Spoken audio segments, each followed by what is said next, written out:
Hello बच्चों, आज हम ध्वनि के बारे में बात करेंगे। ध्वनि क्या होती है, इसकी उत्पत्ति कैसे होती है, ध्वनि को उत्पन्न करने में कंपन क्यों बहुत महत्वपूर्ण होते हैं। अब आप कुछ विशेष तरह की आवाज़ों को सुनिए।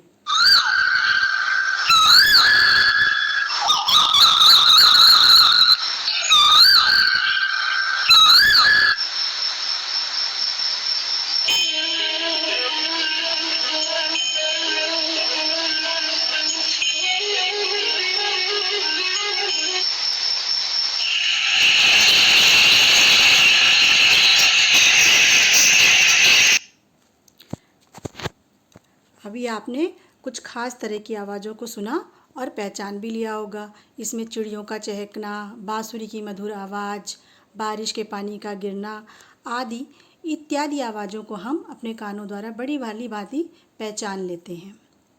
विभिन्न प्रकार की आवाज़ों को ही वैज्ञानिक भाषा में ध्वनि कहते हैं। जिस चीज़ से आवाज़ उत्पन्न होती है उसे ध्वनि स्रोत कहते हैं। प्रत्येक वस्तु द्वारा उत्पन्न ध्वनि की अपनी कुछ विशेषता होती है।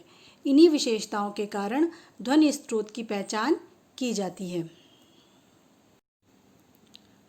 अब हम अलग अलग चित्रों को देखेंगे। जैसे सीटी में फूंक मारने से ध्वनि उत्पन्न होती है। गिटार को हाथ से बजाना पड़ता है तब वो ध्वनि उत्पन्न करता है। डमरू को बजाने के लिए हमको डमरू को हिलाना पड़ता है। बांसुरी में भी फूंक मार करके ही ध्वनि उत्पन्न की जाती है। और ढोलक को बजाने के लिए हम अपने हाथ से उस पर आघात करते हैं या थाप लगाते हैं, तब ढोलक से ध्वनि उत्पन्न होती है।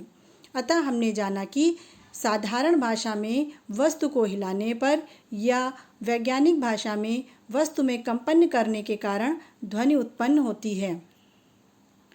इस गतिविधि में हमने 4 प्रकार की छोटी छोटी क्रियाएं करी, अर्थात हमने 4 तरह की वस्तुओं में 4 अलग अलग प्रकार से ध्वनि उत्पन्न की। जैसे फूंक मारकर, वस्तु पर चोट या आघात करके, वस्तु को खींचकर छोड़ने से या फिर रगड़ने से। अब हम एक नई गतिविधि को देखेंगे।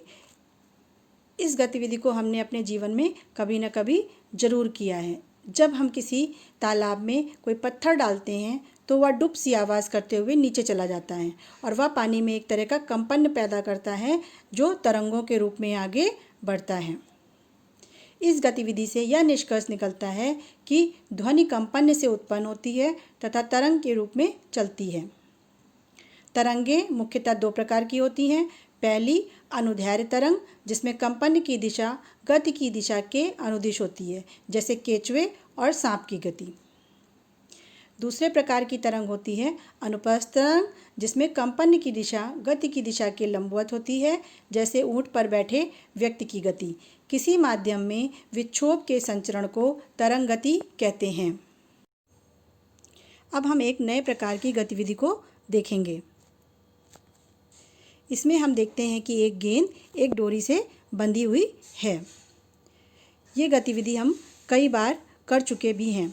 इस गतिविधि में हम देखते हैं कि जब हम गेंद को हिलाते हैं तो गेंद बाईं ओर से दाईं ओर और दाईं ओर से बाईं ओर जाती रहती है।